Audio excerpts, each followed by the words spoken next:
Well, well, well. Look who stopped scrolling long enough to actually pay attention. Sweetheart, that little itch in your brain right now?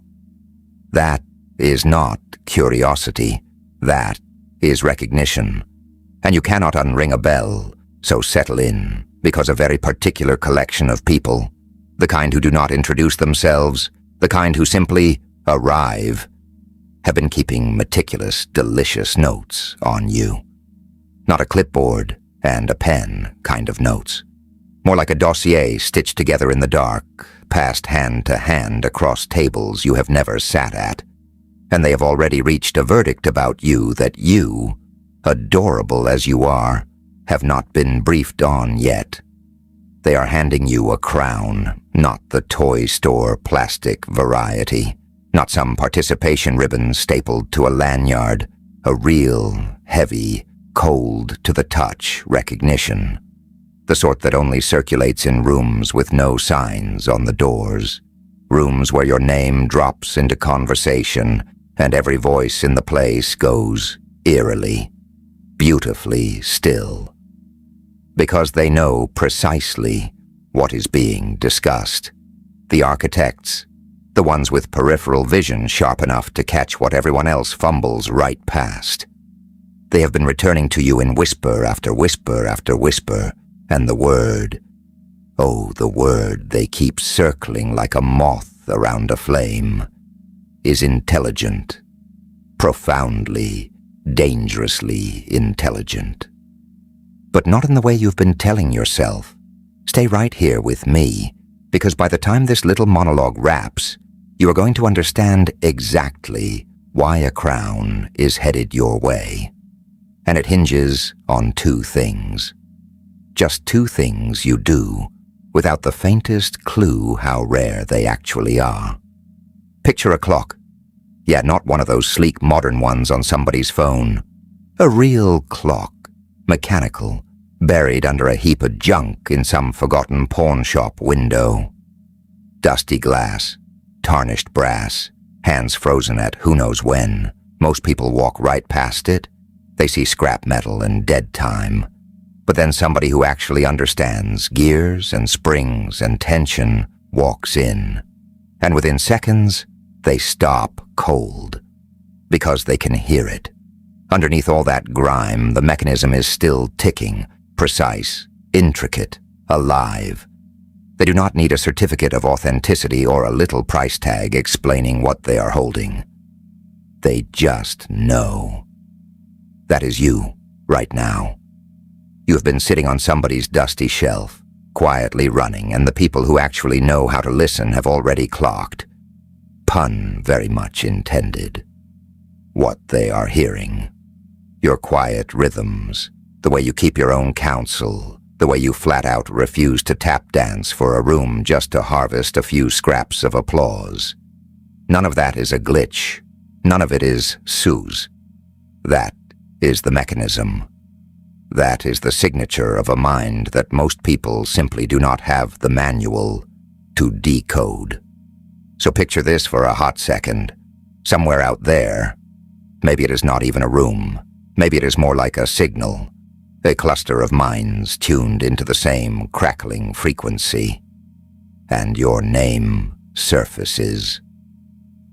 Somebody leans forward and asks, have you clocked what they do when the whole structure starts buckling?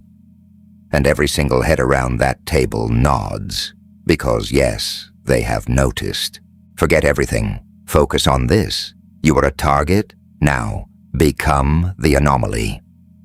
Grab your 73-page guide, The Evolution of the Anomaly, how you survived their humiliation ritual from the description or pinned comment of this video, and own your chaos. Consider that your intermission. Now, let's get back to the show. They have been watching you wade through real wreckage, not small hiccups, not some manufactured internet drama designed for engagement metrics. Actual foundation-cracking, life-rearranging chaos that would have buried most people 6 feet under their own panic. And instead of shattering the way almost anybody else would, and there is zero shade in that, Because most people absolutely will shatter. You did something else entirely. You handled it. You proved yourself through what you endured, not through whatever polished little narrative you posted about it afterward. You showed this group something most people never get the chance to reveal to anyone. Who you genuinely are when the heat is no kidding real. And that right there is the first thing that has them buzzing. The first reason this crown is being fitted for your head is your emotional intelligence. And I do not mean that in some mass-produced, slap-it-on-a-mug, live, laugh, love sense.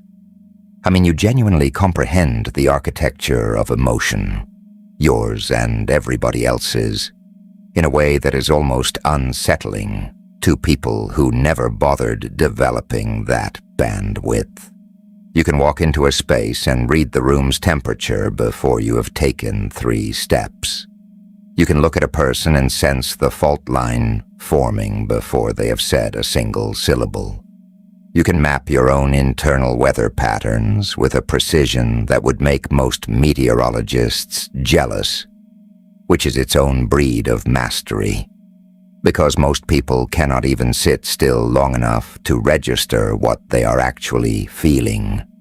You have this discernment, this quiet, surgical ability to figure out what an emotion is actually trying to communicate. What it is, instead of just reacting to it like a marionette getting jerked around on tangled strings.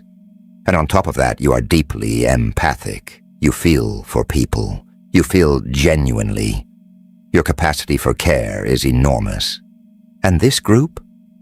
They have clocked that too, and they respect it far more than you realize. The people who truly matter are never scouting for the loudest siren in the room. They are scouting for the ones who listen until the entire room falls silent.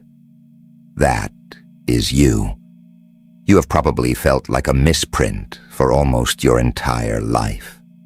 Like you were standing just slightly outside the frame of every group portrait ever taken. But here is the reveal, darling. They were never ignoring you. They were studying you. They describe you as wise beyond anything your years or your circumstances would predict. The kind of wise that makes people stop mid-sentence and forget what they were about to say. You speak from a depth that most people never bother diving to. And here is what really gets them whispering. They have watched you navigate genuinely brutal situations, including situations involving people who were not kind to you. People who poked and prodded, tried to knock you sideways, tried to make you emotional and messy and small in front of an audience. And it did not work. They tried, and they failed, over and over and over again. And this group watched the whole spectacle unfold like a slow-motion symphony, while everyone else around you was still figuring out the warm-up scales. You have been composing entire movements ahead the whole time without even clocking it. Your emotional intelligence let you see clean through the schemes being orchestrated against you. You could see the wider composition even while you were standing right in the eye of the hurricane. Somebody tried to tamper with how you see yourself. Tried to crawl inside your head and whisper that you were less than you actually are. And instead, you held on to a steady, unshakable awareness of your own worth. That is not luck. No, that is not luck. That is something you assembled bolt by bolt on your own, probably in total silence, probably with zero applause, probably with nobody cheering for you while you did it. And listen, some of what you walked through would have legitimately wrecked a lot of people. I know. I clocked that. It would have sent them spiraling into genuine free fall. But this group watched you find a rooftop instead. You did not let your emotions hijack your judgment completely. You stayed present. present enough to actually steer through the wreckage instead of drowning in it. There's a specific kind of quiet voltage you give off, the kind that makes people in elevated positions genuinely curious about what your next move is going to be. That is rare. That is the kind of thing that makes an entire room go still and collectively think, wait, how are they pulling that off? How are you pulling that off? They have been taking meticulous notes on how you navigate handed chaos because your composure is not accidental. It is engineered, whether you meant it to be or not. There is also this sense, and it is a potent one, that you have undergone a complete Animus Morphosis. An earlier draft of you had to dissolve entirely so that a stronger, more honest version could actually emerge. You walked through the furnace and came out the other side, loving yourself more, not less, which honestly is the opposite of what most people anticipated, maybe even the opposite of what certain people actively wanted for you. Because here is the uncomfortable truth nobody says at full volume. Some people do not wound you by accident. Sometimes people deliberately try to shrink you, deliberately try to mute your signal, because your signal was inconvenient for whatever cozy little arrangement they had built around themselves. And when that scheme backfires spectacularly, when you emerge more grounded, more luminous, more sure of yourself than you were before, that is staggering to witness. That is the exact word this group keeps reaching for. Staggering, staggering. Let me be straight with you right now. Most people cannot handle the two things you do, because it forces them to stare into a reflection they were not prepared for.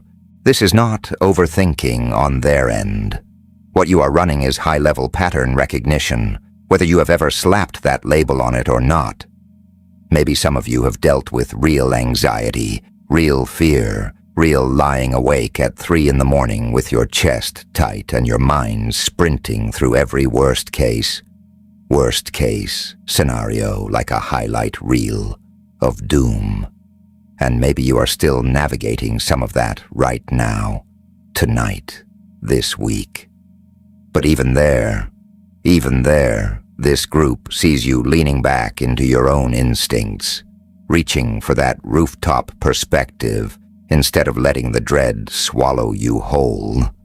They see you as fearless, somebody marching straight into uncharted territory instead of bolting from it, somebody stepping clean out of their comfort zone and meeting things head-on instead of ducking. Some of you tuning in right now are actually menders without even meaning to be. You articulate your own healing arc in a way that ends up helping other people mend too. Whether that is through what you say, what you put out into the world, or simply how you show up for people in their darkest stretches. You might already be, some kind of compass for others, without needing a title or a credential or a framed diploma on a wall to validate it. And that is part of why this group holds you in such high regard. You took your pain and transmuted it into something functional instead of just something you haul around in silence like invisible luggage nobody else can see. Now here is the second thing, and this is the one that truly locks it in. Because emotional intelligence on its own is formidable, sure, but what really has this group electrified, what has them absolutely buzzing, is that you pair it with sharp, grounded, practical intelligence. You're not just drifting around in your feelings all day, vibing with the cosmos. You take action. You make sound decisions. You have this rare fusion where you can be deeply intuitive on one hand and completely pragmatic on the other. If you only had the intuitive side, people might write you off as scattered or a bit too ethereal to take seriously. But you are not. You take what your gut tells you, and you actually execute on it. You find real, tangible solutions, and you anchor your instinctive insights into your actual, day-to-day existence. That combination, feeling deeply and still acting wisely, is precisely why they keep calling you brilliant, not merely sensitive. You're not hard to read. You're simply written in a language most people never invested the effort to learn. Here is another thing they have zeroed in on. You are persistent, genuinely, remarkably persistent. You've been contending with people who kept coming at you again and again, trying to grind you down, trying to extract a reaction, trying to prove they held some kind of leverage over you in order to keep you contained, of course. And you did not crumble. In fact, every time they swung and missed, it only confirmed how structurally sound you actually are. Because think about it, if you were easy to topple, they would not have needed so many attempts. The fact that they kept returning is proof that the first 100 swings did not land. That is not a coincidence. That is not a coincidence. That is your resilience showing up in the data, so to speak. And somewhere through all of that, something inside you began to shift. You stopped waiting for the external world to deliver your stability on a silver platter, and you started constructing it yourself from the inside out. If you could not control what was erupting around you, you controlled what was happening within you. Your outlook, your self-talk, your sense of your own gravity. And that turned you into something like a lighthouse in your own existence. And other people started noticing that beam, too. That is not an accident either. When you become grounded and steady and sure of yourself, you start pulling in people and circumstances that actually resonate at that frequency. Yeah, it is simply cause and effect wearing a fancier outfit, and really it is just this. What you build on the inside eventually manifests on the outside. Every single time, cause and effect. There is also a thread running through everything here that you are genuinely, noticeably different from most people orbiting your world. And for a long time, that probably felt like a liability instead of a superpower. Maybe you spent years camouflaging parts of yourself because being different felt exposed. It felt like it invited scrutiny you did not want. Maybe you are somebody who craves quiet time, a lot of solitude, and the people around you, friends, family, whoever, kept side-eyeing that, asking why you need so much space, why you need to be alone so often, as if wanting time to simply exist without performing for anyone was some kind of malfunction. And maybe that pressure came from people who were anxious in their own right, who needed constant proximity to feel safe, and who read your need for space as rejection instead of what it actually was, which was self-preservation. But here is the truth this group wants you to fully internalize. You need that quiet time, because that is where you actually hear yourself. We are all raised inside a system that quietly coerces everybody to blend in, to sand down their edges, to never make anyone uncomfortable with their differences. And a staggering number of people spend their whole lives managing that pressure so expertly that they completely lose the plot of who they actually are underneath it all. You did not let that happen, not entirely, even when it cost you. Every time you retreated into solitude, you were returning to the source code, back to the version of yourself that existed before the static, before the performing, before the endless management of everybody else's comfort level. That is not antisocial, that is self-rescue. And you have been doing it by instinct for years, long before you ever had the vocabulary to articulate why. And now more and more you are starting to genuinely enjoy that quiet time, instead of feeling guilty for requiring it.